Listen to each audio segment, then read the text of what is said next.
Hello, welcome to the channel Why Stories. Enjoy watching. Marcela was an emergency doctor. At the moment she was having a rest with nurse Zenaida and driver Vasco. They were drinking hot coffee from a thermos. The shift was coming to an end, with only 2 hours left. But before the colleagues could take a sip of the aromatic drink, the dispatcher called and said, "Attention, duty medical team, prepare to depart. Address, Outid de Arriba 98. There's a wedding in a restaurant, and one of the guests suddenly fell ill. According to the caller's description, it seems like he has an allergy." Marcela cursed to herself. Here we go again, I hate these kind of calls. They drink excessively, anything they can get their hands on, and then it's either a stabbing, a fight, or something even worse. But there was nothing to be done, work was work, and the team quickly rushed to the palsy of the incident. It was evident that the restaurant was booked by wealthy people. There was a doorman at the entrance, and expensive cars filled the parking lot. Upon seeing the emergency team, the doorman let them in without question but warned them. "Be careful in there, it's Blanco's daughter's wedding. Our well-known millionaire. You guys, take extra caution, he has an explosive temper, even I'm afraid of him." The driver replied, "You know, we've gotten used to it. It's not a job, it's a constant adventure." The hall was stuffy, fashionable music was playing, and the guests were drinking and having fun. Only in the far corner, on 3 stacked chairs, there lay some intoxicated individual. Several people and a frightened waiter were bustling around him. The poor guy was struggling to breathe, his eyes bulging, and his tongue literally hanging out of his mouth. He seemed to be of blue color already instead of the reddish one. Marcela understood everything immediately, it was an anaphylactic shock. Apparently, an allergic reaction had occurred to some type of alcohol or appetizer. She briskly shouted, "Get away from him! Open a window and let me get to the patient." She removed the constricting tie from him, unbuttoned his shirt collar, and Nurse Zenaida helped her prepare medication in a syringe, which they administered to the patient intravenously. Then she brought ammonia to the patient's nose. He immediately started to regain consciousness. After about 10 minutes, he felt significantly better and began to breathe normally. The man thanked the medical professionals, saying, "Thank God, I'm alive. I thought I was suffocating. Thank you, gentlemen. But what was that all about? Why did I feel so awful? I've never felt this bad before. You most likely have alcohol allergy. So try not to drink any alcoholic beverages for the rest of the evening. Otherwise, it could end fatally next time. This is not a joke." The millionaire, Sergio Blanco, started thanking the emergency team and tried to slip them a wad of large bills in front of everyone, showcasing his significance and generosity. Marcela immediately objected. "No, it's unnecessary, please put that away. We're just doing our job." Suddenly, out of the corner of her eye, she glanced at the groom, and she felt sick to her stomach. Could it be Demetrio? It can't be. It's his spitting image. The hair, the hairstyle. Oh my God. It's been so many years. He looks good, such a scoundrel. So, he's marrying the millionaire's daughter. She approached the young man and greeted him. "Hello, Demetrio, congratulations. A profitable match." He looked at her with surprise and a detached manner. "Probably you took me for someone else. I'm not Demetrio, my name is Ives. We've never met before. But thank you anyway, I appreciate it." Marcela was flustered and thought to herself, what a jerk. Apparently, he finds it pleasant. He's a liar. We had such a romance, such love, and now he's making me look like a fool. It's outrageous. She became angry and addressed the groom again. "Why are treating me like this, Demetrio? How could I have mistaken you? You know me perfectly well. Why are you lying? Or were you so intimidated that you're afraid to admit it?" At that moment, the millionaire rushed over and decided to intervene. "What's going on here? The person clearly told you that he doesn't know you. Have you done your job? I think you did. So, goodbye, you know where the way out is. The guests started turning their heads towards them, but Marcela couldn't be stopped. It was just her character. She hated lies and was determined to prove, no matter what, that she wasn't lying. The woman shouted in indignation, almost screaming. I know Demetrio perfectly well. We've been dating. There should be a noticeable mole on his neck. Right there, just below the shirt collar. And she attempted to peek under his shirt. The millionaire became furious. Get this crazy woman out of here. The last thing we need is that she ruins my daughter's wedding. Security, come here. Throw her out. No one has the right to spoil the celebration. A commotion ensued. The groom swore that he was seeing this woman for the first time. Zenaida was frightened to the point of death and pressed herself against the wall. Only the driver, Vasco, quickly figured out the situation, rushed forward, and pulled Marcela's sleeve forcefully. Excuse us, the woman should have mistaken. It happens to anyone. A simple mix-up. We have to go. All the best. Take care. And they rushed out of the restaurant and quickly got into the ambulance. Astonished, Vasco began reproaching Marcela. Marcela, what was that all about? It's as if you were obsessed. Why did you tell all this to the groom? I hope that rich man won't complain to anyone. The woman sighed, regained her composure slightly, and suddenly burst into loud sobs. Because he's lying about everything. We had such a love in our youth. We even wanted to get married. And now he pretended not to know me. He claimed he's not Demetrio. Even though he doesn't have a mole anymore, but he used to, I remember it clearly. I don't understand anything. Although you're right, I had no right to behave like that and expose all of you. I'm sorry. Zenaida exclaimed. Well, what a situation. Maybe it's really not him? Probably he just looks similar? He couldn't possibly use a false name in front of all the guests, could he? We need to figure this out. The shift ended, and Marcela, feeling sad, walked home. She entered her apartment. The cat missed her so much and started rubbing against her legs, purring and seeking attention. The woman picked him up, stroked him, scratched behind his ear, and filled his bowl with food. Then she sadly said aloud, My love, my dear. You're the only one who loves me and waits for me. No one else needs me. She took out old photographs from the cabinet and began going through them. Here they were with Demetrio in the countryside, grilling meat with friends. How long ago that was. It's incredible how much the guy she mistook for her ex-fiancé today resembled him. They were almost identical, like two peas in a pod. Marcela lay down on the couch, covered herself with a blanket, and wanted to take a nap after sleepless hours at work. She was simply exhausted. But it wasn't meant to be. She couldn't fall asleep. She kept reminiscing about her youth and grieving over what could never be regained. Marcela grew up in a family of medical professionals. They lived comfortably, never denying anything to their only daughter.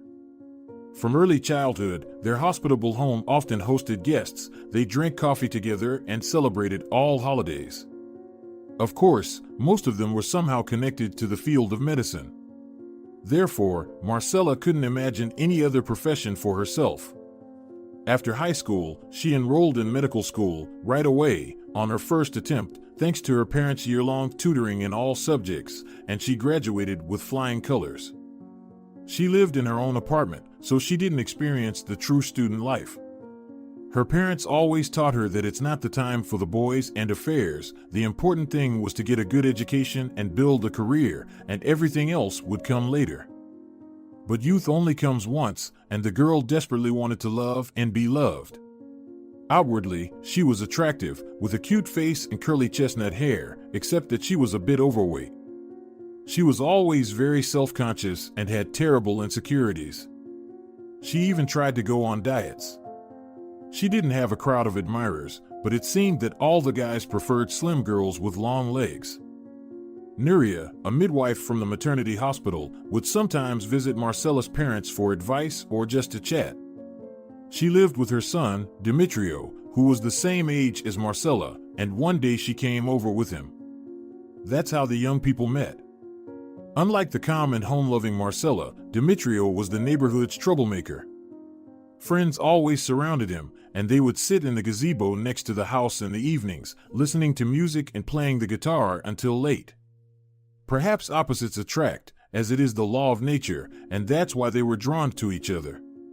The guy wasn't bothered by the girl's weight. He called her his sweet candy. At first, they were friends, and Marcela helped Demetrio with his studies while he introduced her to the street life. They started appearing together in social gatherings, and he introduced her to his friends. Songs about love and parting, starry nights, bouquets of flowers from a neighbor's garden, and Marcela, without even realizing it, fell deeply and irrevocably in love. Demetrio was her superhero. So brave, romantic, and daring. He could easily defend his opinion and argue with anyone. It was his impulsive and explosive character that eventually led to the end of their relationship. Marcela's parents were very displeased with this suitor. Her mother lectured her day and night. "My dear, what have you found in this deadbeat? Demetrio has undoubtedly an attractive appearance, no doubt about it, but what about the other stuff? They live in poverty with his mother, always short of money. And instead of finding a decent job and helping his mother, he spends his time riding his motorcycle and playing the guitar. He's so irresponsible. And he drags you along with him. I don't like any of this. What kind of future do you have with him? You should look closer at your colleagues, interns. There are more serious guys there." But Marcela would just brush it off. "Oh, Mom. Stop it.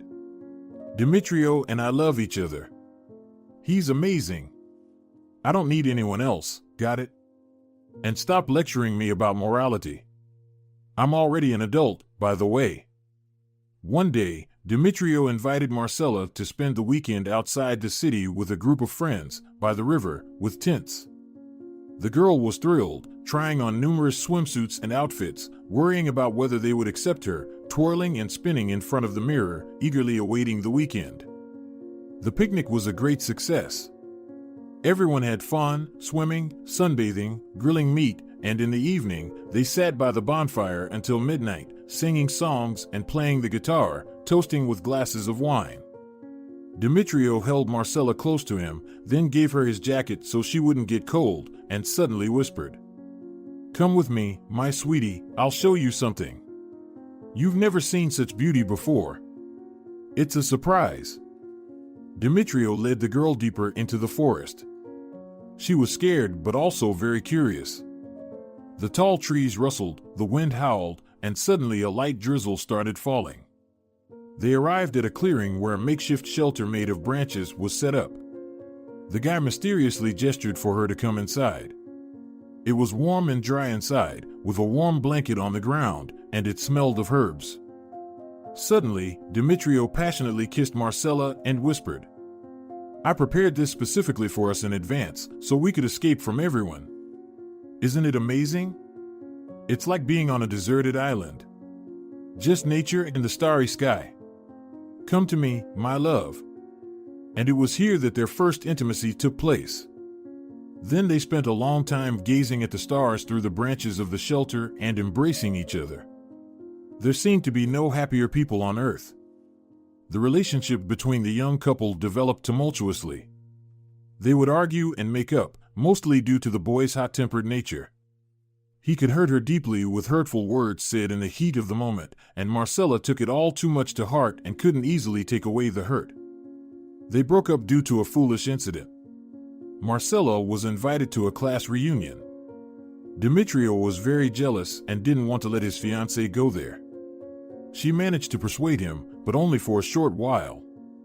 The celebration was in full swing, with toasts, dances, and competitions. Demetrio couldn't resist and decided to go and pick up Marcela earlier than they had agreed. He entered the cafe at the exact moment when Marcela was performing a lively lambada dance with a classmate. The classmate held her by the waist, and she was moving her hips. But it was just a contest, nothing more. Demetrio lost control, misunderstood everything.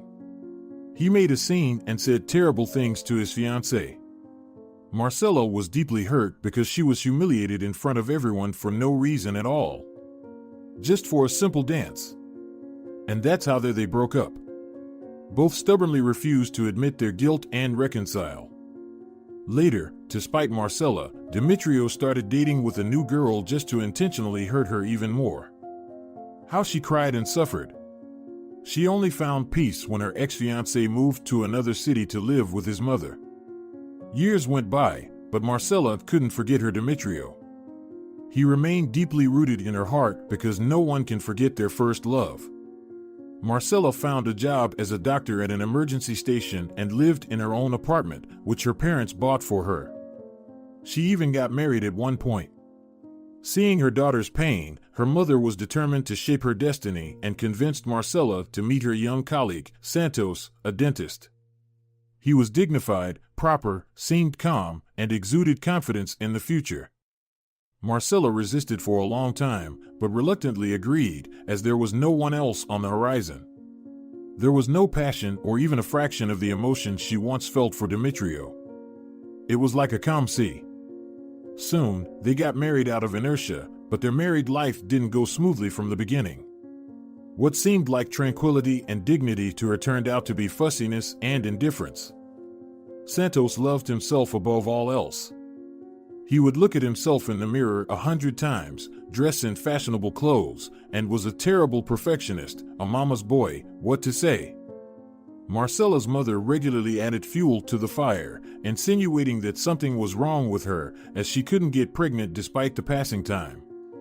Their married life reminded Marcela of a tedious routine with no end in sight. They hardly even communicated. Their schedules were different, and there was nothing to talk about. All Santos cared about was what would be served for dinner, whether his shoes were polished, and if his shirts were ironed. He couldn't care less about emotions and feelings. One day, when he once again brought up the topic of infertility and offended her, she couldn't take it anymore. "Listen, Santos, why do you even want children? You don't love me at all, only yourself." He wasn't the least bit perturbed and raised an eyebrow, replying, "Mom says that there should be a child in each family. I trust her. Everyone lives that way.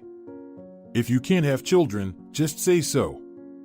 Why am I wasting my time with you then? It's not rational." Marcela suddenly burst into hysterical laughter. "You're right, Santos, there's no need to waste time with me. I want a divorce." "You're absolutely right." And so, quietly and peacefully, they divorced, completely devoid of emotions, and went their own ways, like two ships in the sea, wishing each other happiness in their personal lives. Marcela even breathed a sigh of relief when she started living alone again. It was better this way than with that miser and bore. This time, the woman had a serious conversation with her mother.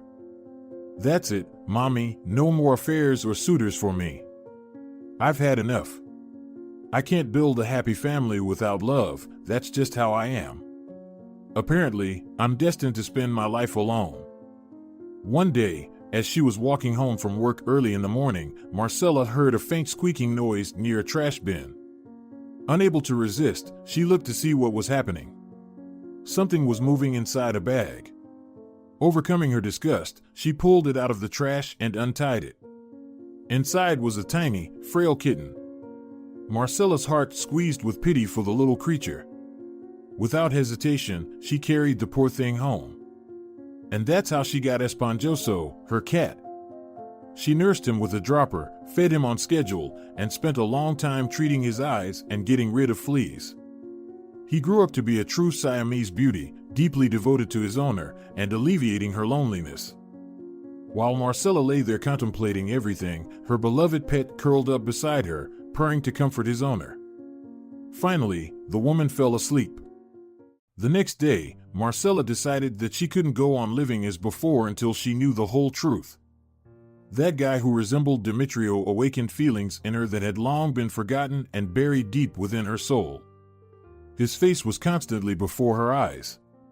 She found a newspaper article about a recent wedding and discovered that the groom's name was Ives Nieto.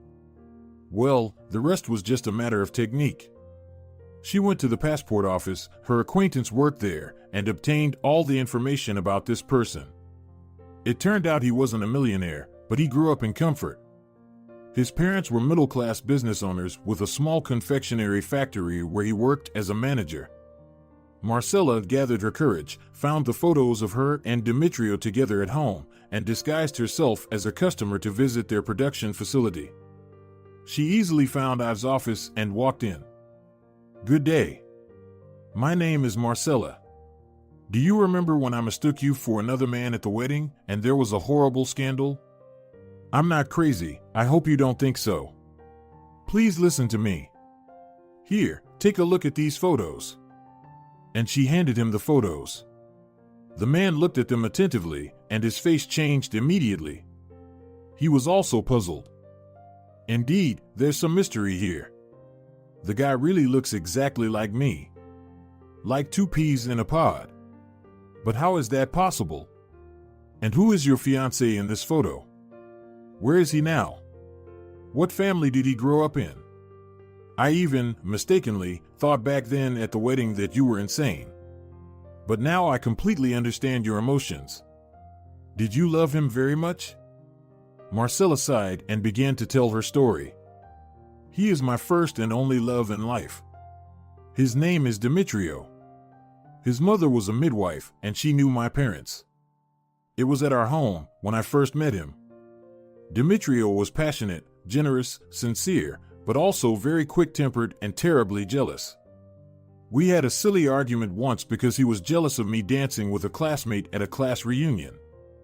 We broke up in a foolish way. Then he and his mother moved somewhere, I think to a neighboring town. I never met him again after that. It's been many years since then, I've been married and divorced, but he's the only one in my heart. When I saw you at the wedding, it was as if I lost my mind, everything in my soul was stirred up. Please, understand me, people can't look so much alike. There's some secret here. I couldn't sleep all night and thought about all sorts of things. So, I decided to talk to you personally. I thought maybe you know something but are afraid to talk about it. After all, everyone knows that your father-in-law has a very tough character. I've pondered. You're probably right. I have an idea. I'll talk to my parents. Maybe they know something. You mentioned that your fiancé, Demetrio, lived with his mother. But I definitely have both a father and a mother, and they've never been involved in medicine in any way. Leave me your phone number, and I'll call you back. And about my father-in-law, you're right about that. I hope Susanna didn't inherit his character. They bid each other farewell warmly and friendly, and Marcela hurried off to her shift. She was afraid of being late. Meanwhile, Ives decided to visit his parents after work for a serious conversation. His mother was busy in the kitchen, while his father flicked through channels, searching for news on the television. When they saw their son, they were overjoyed and rushed to embrace him. His father happily said, "What's up, son? Why have you decided to visit us in the middle of the week? Or is something the matter?" Ives decided not to beat around the bush and asked directly, "Mom, do you remember at my wedding when that medical woman mistook me for someone else and a scandal happened? Well, take a look at this photo. This is that woman's fiancé. But he's the spitting image of me. Can you explain it?" Valentina lowered her gaze, sighed, paused for a moment, and then began. "Son. Well, what can I say? So many years have passed, and I thought I would take this secret to the grave. Somewhere out there in the world, you have a twin brother. I gave birth to both of you with a 1-minute difference, 2 boys. But as soon as I finished giving birth, a fire broke out at the hospital. There was panic everywhere. They were evaluating us, transferring us to another hospital. In the chaos, one of the twins went missing. They only brought you to me. We argued with your father, filed a police report, there were investigations, and the hospital director was fired, but what was it any good? They never found the baby. I grieved for a long time, couldn't come to terms with how it happened. Where's my blood son? I thought maybe he perished in the fire, and the doctors covered it up. It's a dark story. Over time, life went on, and we couldn't bring ourselves to tell you about your brother. We didn't want to burden your life needlessly. And now, it has come to this. Ives was shocked by what he heard. He was indignant. But how? Why didn't you continue to search for the child? Maybe he was wandering, hungry, in need of help? No, I won't leave it like this. I will pursue this to the end and find out where my true brother is. Nowadays, there are so many possibilities, thanks to the internet, social media, and private detectives.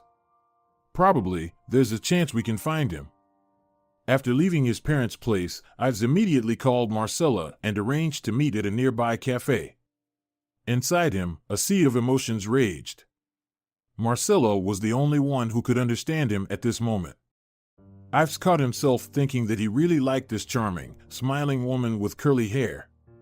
Her curvaceous figure didn't spoil anything, on the contrary, it added a touch of spice. Subconsciously, he compared her to his wife, Susanna, a tall, platinum blonde.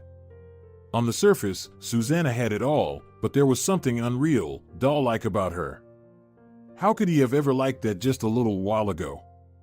And today, he waited for Marcela and saw her from a distance. She seemed slightly out of breath, indicating that she was in a hurry. Her cheeks were flushed, and she waved her hand from afar. He was charmed by her warm and genuine smile. But he immediately scolded himself, thinking, "What are you thinking about, Ives? Your wife is waiting you at home. It's your honeymoon after all, and here you are drooling over another woman." Marcela asked excitedly, "Good day, Ives. So, did you find out anything?" Ives shared all the news with her about his brother, the fire, and his emotions. Can you imagine, Marcela? How could they do that? My parents. Why didn't they tell me it earlier? Something could have been done, an attempt to find my brother. We could have been friends for now. How can I find him now? I'm deeply interested in this too. Any ideas? Marcela also shared some news. You know, I asked my mom as well, and she inquired with her colleagues at the hospital, and they seem to have found out where Demetrio and his mother went. It's a neighboring town. That's all I've learned so far. I'm too busy with work to be a detective. I'm on call day and night. I can't figure out what to do. And then I've had an idea. You're right, he exclaimed. I can hire a private detective. I have enough resources for that. Gather all the information, photos, and we'll go to an agency together. Regardless, professionals will find out this faster. We now have one goal, to find your fiancé and my long-lost brother. So they did exactly that. I've hired an excellent professional who had been working in the field of locating missing people for over 20 years and knew all the intricacies of the trade. After a couple of weeks, the detective, Pero Mendez, called them and arranged a meeting at the agency. Ives picked up Marcela in his car, and they set off. Marcela noticed that Ives seemed deeply upset, gloomy, and uncommunicative. She asked, concerned, "Is something wrong? You look very sad. It doesn't seem like you're enjoying your honeymoon at all." Ives replied quietly, "I may have rushed into this marriage, Marcela. My parents insisted when they found out Susanna is a Blanco daughter. They thought it would benefit our business, there would be a lucrative alliance. While we were dating, everything was fun and exciting, parties, clubs, trips abroad. But after the wedding, I realized that Susanna had been living that lifestyle all along. She doesn't know how to do anything around the house and doesn't want to get to know. But that's not the main issue. It turns out Susanna takes birth control pills and doesn't want to have children. To be honest, I find it outrageous. I was certain that every woman dreams of a family and children. I hope she said it rashly, without thinking otherwise." Marcela shook her head and responded, "Well, that's not cool at all. But don't worry, you're just getting used to each other. It's always difficult at first. Although, to be honest, I'm not the best advisor in that regard. I couldn't preserve my first love, couldn't make it work with my ex-husband. So now I live with my cat, Esponjoso. Children didn't work out either. God didn't give Sue an opportunity to me. So now my cat is my solace, at least he will never hurt me. Finally, they arrived at the agency. The detective spread out some photos and papers on the table and began briefing them on the situation. What can I tell you, gentlemen, this is a complex and convoluted case. Especially when it comes to you and your brother. It's an old and dark incident that was clearly attempted to be forgotten. It was a challenge to uncover the details. The incident did happen. A newborn baby disappeared without a trace during a fire at the maternity ward. But I managed to find out that at the time, your fiancé's mother, the same midwife Nuria, was working at that hospital. I also managed to locate her longtime acquaintance, a former neighbor from her old apartment, who revealed that Nuria was childless and her marriage ended early because of it. Immediately after the fire took place, she took sick leave and abruptly resigned. The most crucial detail is that she sold her nice apartment in the city center and moved unexpectedly to the outskirts, into a small room. Don't you find that strange? A couple of years later, the two women accidentally bumped into each other at the sale in a shopping mall. Nuria was holding a baby's hand and pretended not to recognize her close friend. It deeply hurt and surprised the friend, as they had been friends for so many years without any quarrels. Why does she react this way? The whole situation with the baby was also peculiar. Where did the child come from? But the woman soon forgot about it, thinking, why should she bother with someone else's problems? In my opinion, it was Nuria who secretly took the baby during the chaos of the fire. There's no one else it could be. Marcela was puzzled and asked, well, why didn't you ask her about it yourself? Or did you not find her? We need to hear the truth directly from her. Otherwise, we're just speculating and making assumptions. Pero Mendez smirked and replied, well, I did find her. At the cemetery. The woman passed away a long time ago, 5 years ago to be exact. I looked into her medical history, and it was a straightforward case, a stroke. So we won't be able to learn her true motives for her actions, unfortunately. Marcela couldn't hold back and asked anxiously, well then, what about Demetrio? Where does he live? Did he get married or not? Her heart started pounding rapidly. The detective became very serious and contemplative. What the news I'm about to tell you will be very difficult to accept for you. Demetrio passed away a year ago. As you know, he was a passionate motorcyclist and even pursued a career as a stuntman. He married a simple girl who shared his interests, and according to acquaintances, they loved riding together on the night roads with the wind ruffling their hair. Unfortunately, they were involved in a fatal motorcycle accident. Demetrio lost control at high speed and crashed into a pole, resulting in their deaths. However, he left behind a daughter, Milu, who is 3 years old. She is currently in a children's home since there are no remaining relatives for the family. Demetrio's wife was also an orphan. I wrote down the address of the orphanage for you, just in case. It's a truly sad story. Marcela couldn't hear anything further and burst into tears. Just when she had a glimmer of hope to catch a glimpse of her troublemaker, Demetrio, such bitter news struck her. She felt awful and disgusted. I've sat in silence, unsure of how to react to all of this. He had just found a brother and then lost him immediately. He felt deeply sorry for Marcela, but he couldn't find the right words to console her. Wiping away her tears, Marcela quietly said, nevertheless, thank you for everything. It's better to know the bitter truth than to live in ignorance and false hope. I have a day off the day after tomorrow, and I will definitely visit Demetrio's daughter at the orphanage. But for now, I apologize, I need some time alone. Marcela walked home, not paying attention to the path ahead. Tears blurred her vision, and only one thought echoed in her mind, Demetrio is gone. How could this happen?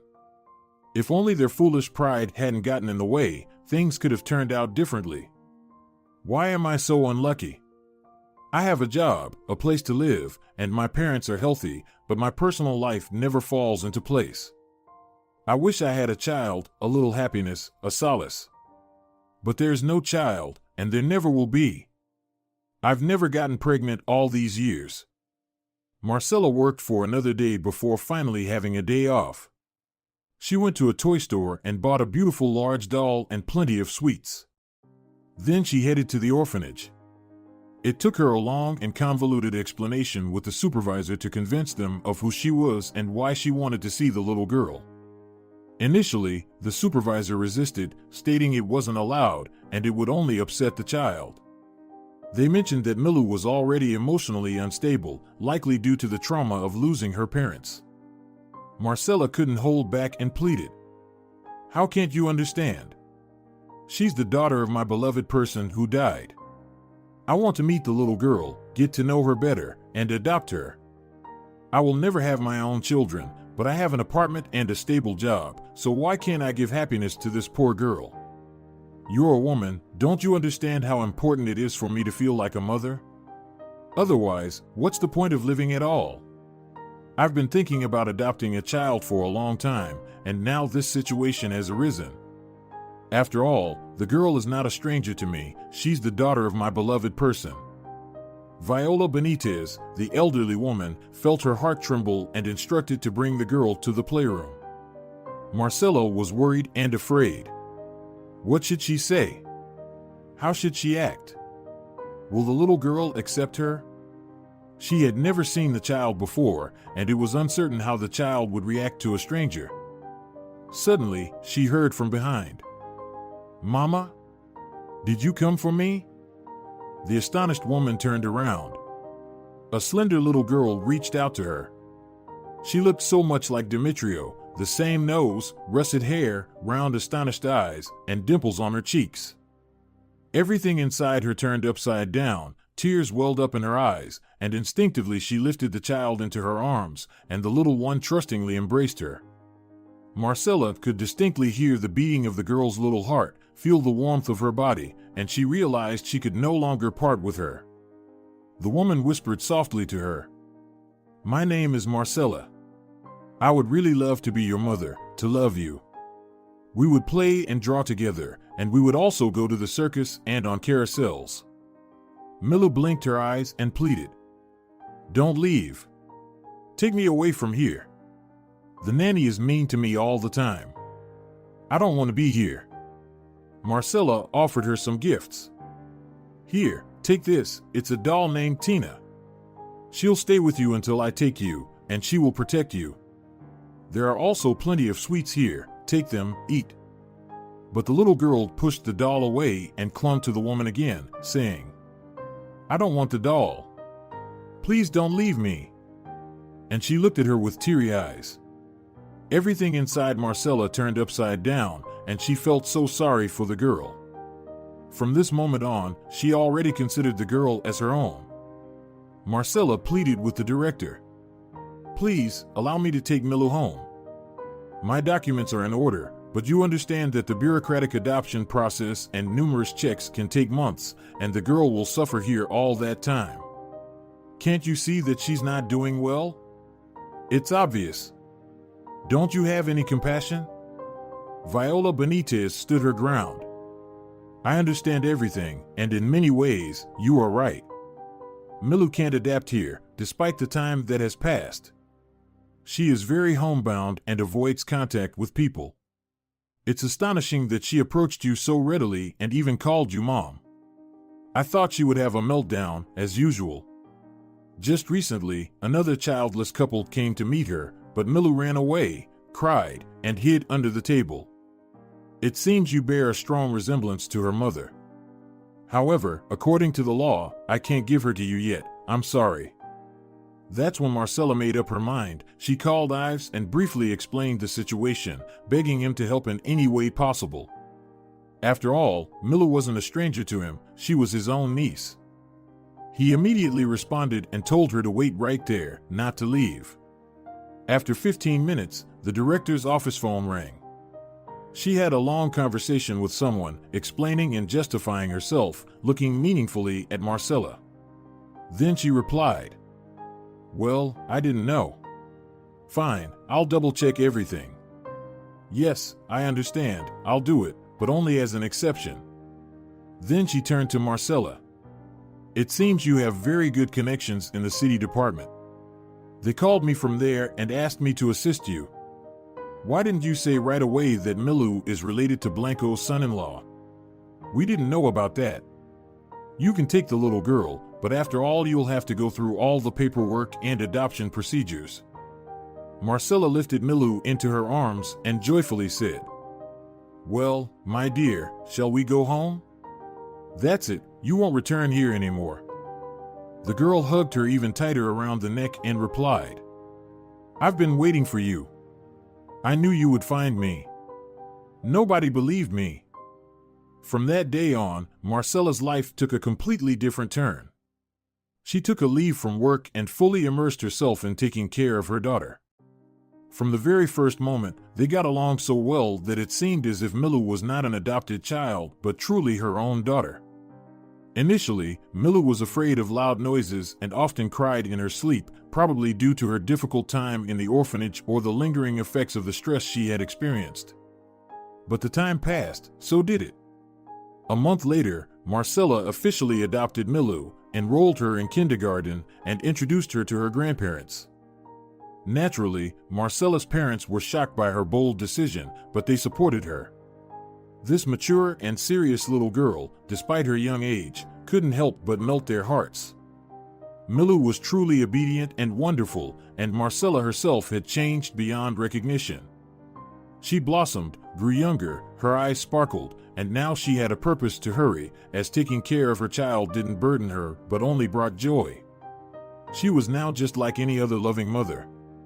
That's why Marcela's mom and dad also happily took care of their granddaughter and looked after her when needed, which greatly helped Marcela, especially when she had to work night shifts. I've started coming over to their house more and more frequently, at first seemingly to spend time with his niece. He brought her sweets and gifts, bought expensive and cute outfits. But Milu persistently refused to call him uncle, instead calling him daddy, as he looked exactly like her father. I've felt both pleased and uneasy at the same time because it wasn't entirely true. He deeply respected Marcela for such a noble act. After all, she was raising his own niece on her own initiative. Their home was always lively and interesting, with the scent of cinnamon and freshly baked goods in the air. Marcela patiently taught Milu letters on building blocks and counting rules. She also read a lot to her. The girl adored listening to fairy tales. Marcela's excess weight had disappeared unnoticed, as she no longer had time to snack or indulge in stress eating. The whole day was scheduled. Marcela and Ives decided to visit Dimitrio's grave at the cemetery. Ives bought flowers, and they set off on their way. They wandered for a while and finally found the grave. Next to Dimitrio's grave was his wife's grave. Marcela looked at the photo and immediately understood why Milu had taken her as her mother. They were very similar, curly brunettes with round cheeks and a similar smile. Even Ives was surprised. "Look, how much the late wife of Dimitrio resembles you. It seems he couldn't forget you and subconsciously found a girl similar to you. It often happens. People love once in their life and then keep looking for someone similar." Marcela stood by her fiancé's grave for a long time. "Well, hello, Dimitrio. Here we are, meeting again. It's a pity that things didn't work out between us. I loved you deeply, and I still do. Even though I know you're no longer here. Don't worry, your little daughter is with me. I adopted Milu from the orphanage, and I'll love and raise her as my own. She's a wonderful girl, my joy, my light at the end of the tunnel. Now, I'm not alone anymore. Thank you, my dear, for those beautiful moments of my youth. They warmed me throughout my life." Ives also spoke softly. "Well, hello, brother. Here we meet.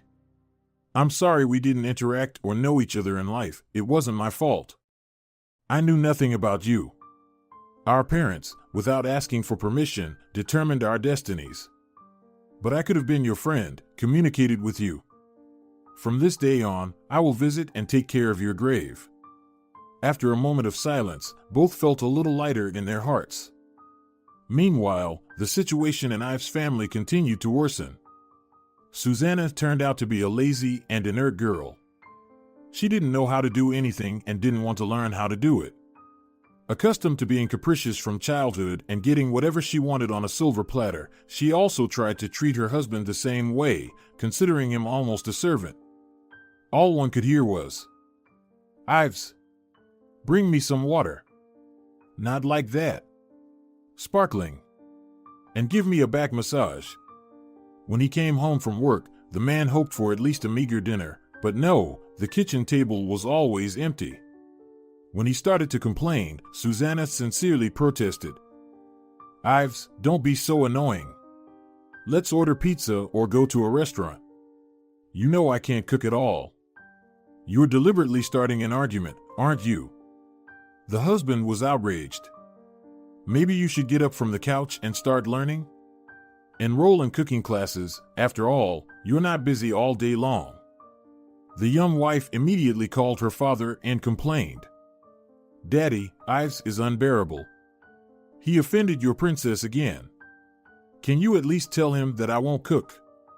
What else does he want? We can hire a cook, right? At least you understand me." The father gave her an excellent education. She'd been studying design at a prestigious university.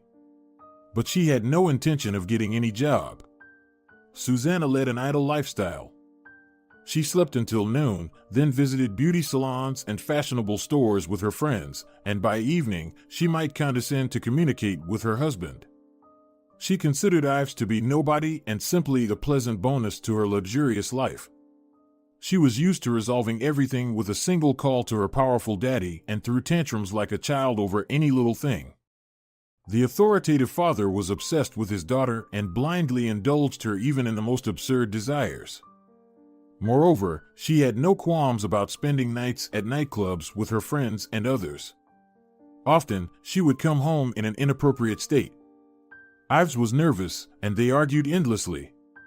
3 months passed in such unbearable turmoil, and the man's patience snapped. He gathered courage and decided on a divorce. "Susanna, listen. Our marriage was a mistake. You are completely unsuited for married life, and you don't want to have children. I'm tired of your partying and bossy attitude. Let's get a divorce before it's too late. Find yourself another obedient boy. I've never been and will never be one." Susanna pouted her already overly silicone-injected lips and instinctively dialed her father's number. "Daddy. It's a disaster. Ives wants to leave me. What a scoundrel. We're getting a divorce. He doesn't love me. He says I'm lazy and don't want to have children. Come quickly and deal with him." Ives felt bad. He could vividly imagine what was about to happen. Everyone feared Blanco's anger, from the household staff to the employees. The infuriated billionaire rushed over immediately, his eyes bulging, and without understanding the situation, he started shouting like a madman. "What do you think you're doing, son-in-law? Have you completely lost your mind? No one has the right to hurt my daughter. Do you want a divorce? You just got married not long ago. Do you even realize the consequences of your actions? You won't find a beauty like my girl anywhere." Ives was extremely nervous, drenched in sweat, but he decided to go all the way, now or never. "I'm tired of tolerating the escapades and whims of your daughter. And I can live without your millions. I have my beloved job. This is not the kind of family I dreamt of. Susanna has no intention of growing up, working, or having children. So what's the point of us living together? We're getting a divorce, period. I'm not an empty space, as you think, and I won't allow myself to be your doormat and my desires to be ignored." Blanco shook his fist in front of Ives, wanting to throttle the defiant son-in-law, although deep down he knew that Ives was right, and he, as a father, had made a mistake in her upbringing, indulging all her whims. But he had no intention of admitting it aloud, so he menacingly shouted, "Oh, really? Well, get out of here. Just know that I didn't draft a prenuptial agreement for nothing. As I suspected, you won't get a penny. We'll find a replacement for you in no time. Plenty of suitors out there. No one dares to hurt my daughter." Ives let out a sigh. The worst was behind him. Blanco agreed to their divorce and calmly started packing his things in a suitcase. Susanna didn't shed a single tear and continued clicking on her phone. So what if he's leaving? Well, fine. Daddy will find her a new fiancé. Marcela happened to be feeding Milou dinner and telling her a story when the doorbell rang. Strange, who could it be at this time? I'm not waiting for guests, she thought. She opened the door and fell speechless. I've stood at the threshold with a wheeled suitcase. He lowered his gaze and asked softly, "Can I come in?" "I left Susanna. We're getting a divorce." Marcela let the man in without asking any questions. She understood he was already feeling bad. She simply seated him at the table. The hostess reheated a warm potato dish with meat, prepared a simple salad, took out a bottle of wine she had bought some time ago, poured it into glasses, and said, "Let's drink. To let go of all the bad things from our lives and have only good things ahead." Ives looked at her gratefully, took a sip, and enjoyed the delicious meal with enthusiasm. Later, they bathed the little princess together, and she playfully whipped up bubbles in the bathtub and splashed around with a rubber yellow duck. Then they read her a bedtime story and put her to sleep. Ives felt so comfortable and at ease with Marcela, it felt like she and Milou had been a part of his life for a long time. It was precisely the kind of woman he had always dreamt of, one who was sweet, gentle, loved children, and created a cozy home. Marcela stepped out of the shower, looking fresh and rosy, and asked hesitantly, "Ives, where should I make the bed for you?" Her heart was pounding out of her chest because so much depended on his answer. She still didn't fully understand how he felt about her. Did he love her or just pity her? But she was sure of her own feelings. She couldn't help but love Demetrio's brother. Those feelings ran so deep within her. Suddenly, Ives took her hand in his and softly said, "Marcela, I don't know how it happened, but I fell in love with you a long time ago, and now I love Milou too. You are the kind of wife I have always dreamed of. You are the best, believe me, I can compare. Maybe it's fate that both my brother, whom I have never seen, and I fell in love with the same woman. Will you marry me? I feel so good when I'm with you." Marcela reached out to him and timidly kissed him. That was her answer, yes. Unable to contain himself, Ives lifted her up in his arms and carried her to the bedroom. Marcela hadn't felt such intense and beautiful sensations since that night with Demetrio in the countryside. And now, with Ives, it was all happening again. It was simply magnificent. Unlike the impatient and brusque Demetrio, Ives loved her slowly and skillfully. They didn't close their eyes until dawn, completely disconnected from reality. Only when they heard Milou's voice from the children's room, signaling her awakening, did they both jolt. As if they were scalded, and laughing, they began to get dressed. The girl was overjoyed to see Ives at the breakfast table in the morning and asked excitedly, "Yay! Daddy, are you going to live with us all the time now? You won't go anywhere?" The man barely held back tears and replied, "No, my sweetheart, I'm not going anywhere. Now, let's eat your porridge quickly. Daddy will take you to kindergarten, otherwise Mommy will be late for work." Marcela watched as Ives proudly led Milou by the hand, prepared sandwiches for him to take to work, kissed him goodbye, and thought to herself, "Finally, I have a real and happy family." What a happiness it turned out to be. Taking care of someone, loving them, and knowing it's mutual. A year passed, everything fell into place, and Milou adored her parents. Marcela and Ives lived very harmoniously. Lately, Ives had been concerned about his wife. She was very nervous, exhausted, easily irritated, and would cry over trivial things, mostly in secret so he wouldn't see. She had also started gaining weight significantly and, without even realizing it, was eating almost every half hour. Ives thought it might be due to overwork at her job, but just in case, he decided to persuade her to see a doctor. "Marcela, I think you should consult a doctor. Something is happening with you. I can see it. Maybe they'll prescribe some calming pills. Or take a vacation, let's go somewhere together, just 3 of us," he suggested. The woman felt offended and snapped. "Ives, I am a doctor myself with years of practice. Why should I go anywhere? I know better what's happening to me. Or are you unhappy that I gained weight again? I'm genetically predisposed to be overweight. I have a metabolic disorder, and you know it perfectly well. Why do you push this button once again?" And suddenly, she burst into tears. For some reason, she felt deeply hurt, and it seemed like Ives was deliberately provoking her. But when she finished her 4th sandwich during her breaks between calls, Zenaida couldn't hold back any longer. "Marcela, you should see a gynecologist. I'm no expert, but I've been watching you for the past month, and I see myself 5 years ago. I was eating everything in sight and crying all the time too. It seems to me you're pregnant." Marcela choked on her tea. "Zenaida, don't be ridiculous. I can't have a baby. It's simply impossible. Although, no, it can't be. Oh, just a second, I'll run to the pharmacy. 5 minutes, and we're leaving."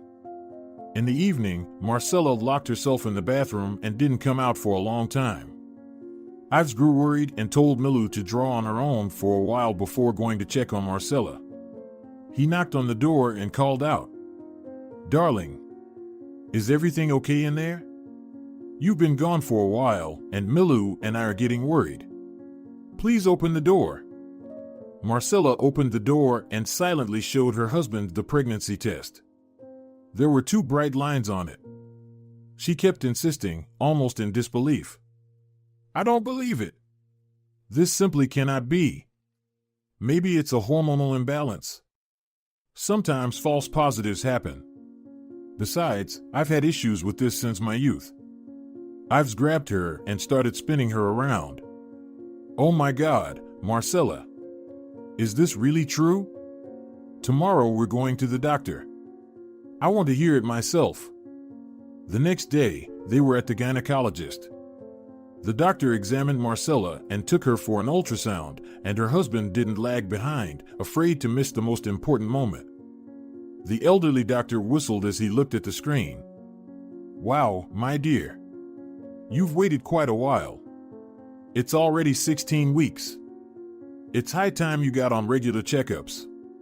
You're a medical professional yourself, yet you're so negligent about your own health. The pregnancy is progressing normally, and it's a boy. Congratulations. Get registered, and we'll monitor your progress." Marcela burst into tears, unable to control herself. She trembled as if she had a fever. The astonished gynecologist asked again, "What's wrong with you? Aren't you happy with this news? Why do you cry? The baby is perfectly fine. I see no abnormalities. Calm down. It's just your hormones acting up. I'll prescribe some medication to soothe your nerves," the woman explained in a trembling voice. "No, I am happy. I just can't believe it. I didn't even suspect I was pregnant. I thought it was a hormonal imbalance. I have such episodes sometimes. I've struggled with infertility my whole life. I had given up hope for a miracle. Thank you, doctor." He smiled and said, "Well, it's not thanks to me. Thank your husband. He made an effort. It often happens that miracles occur when you least expect them." Ives was almost jumping with joy. He wanted to sing and dance. Inside, everything was rejoicing. Hooray! He would soon become a father. His long-cherished dream was coming true. Especially since it was a boy, an heir. He didn't dare to dream of such a thing. He hugged his wife and happily announced, "That's it. From this day on, it's a gentle routine for you.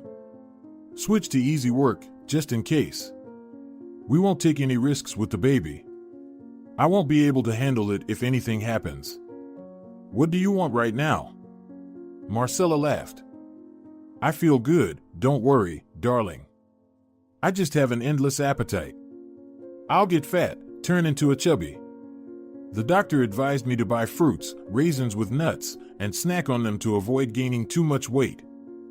But I've said, eat whatever you want. I will love you no matter what.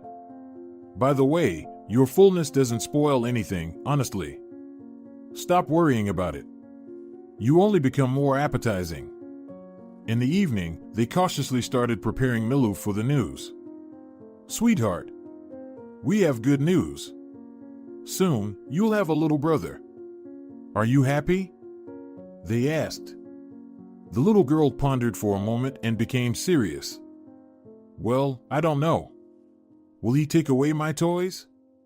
Will you stop loving me? What will he be like? Boys at kindergarten are so annoying. Can't we exchange him for a sister before it's too late? Maybe we can get a girl instead? Where is he now? Is he in your belly? I know everything. Marcela burst into laughter and began to explain. No, Milu, we can't change anything now, unfortunately. Don't worry, we won't love you any less. You're our beloved daughter. The two of us will play mommy and daughter, bathe, and feed the baby together. And when he grows up, he'll be friends with you. Milu sighed and replied, Well, okay then, let it be a boy since we can't change anything. Marcela went to her parents' house with Milu and shared the news of her pregnancy.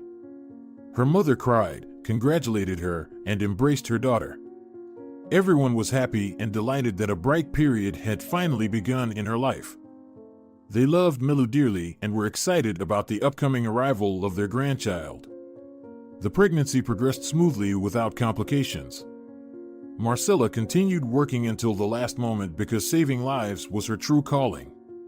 I've simply adored his round and cheerful wife.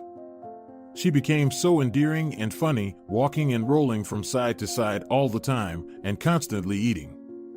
At the expected due date, a true little warrior came into the world.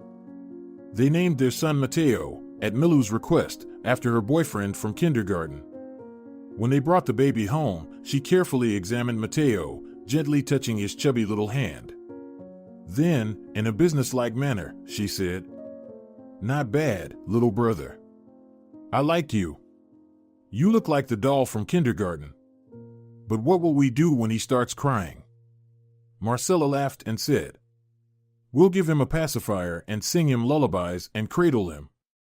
Milu became scared and said, Oh, but I don't know any lullabies. I'll go and learn. Ives was absolutely proud and happy. He rushed home from work, delightedly took walks with his son, bathed him, and couldn't be happier. One day, the millionaire Blanco, stuck in traffic at an intersection, saw the whole happy family together. He recognized his former son-in-law. Ives proudly pushed the stroller, and a plain, plump woman, who held the hand of a 5-year-old girl, was walking by his side. They were all laughing, chatting, and eating ice cream. The man cursed and enviously watched them, thinking to himself, such a son-in-law. My foolish Susanna. Years go by, and what do I have to show for it? He has a real family, children, and what do I have? A crazy daughter who has been spiraling downwards, indulging in drugs multiple times, and there's no sign of grandchildren. There were always some thugs hanging around her, paying her compliments for money, but there was no talk of a proper relationship. I'll die and won't see my grandchildren. I spoiled Susanna for nothing, oh, how foolish. And yet, what did I see in that ordinary, chubby nurse? I can't understand. Susanna is much more beautiful. Little did he know that true happiness isn't in millions or long legs and a pretty face. The inner world of a person matters much more. A kind soul and a compassionate heart will always find their way to happiness, discovering it in the simplest, everyday things. If you're enjoying it as well, leave a like and subscribe.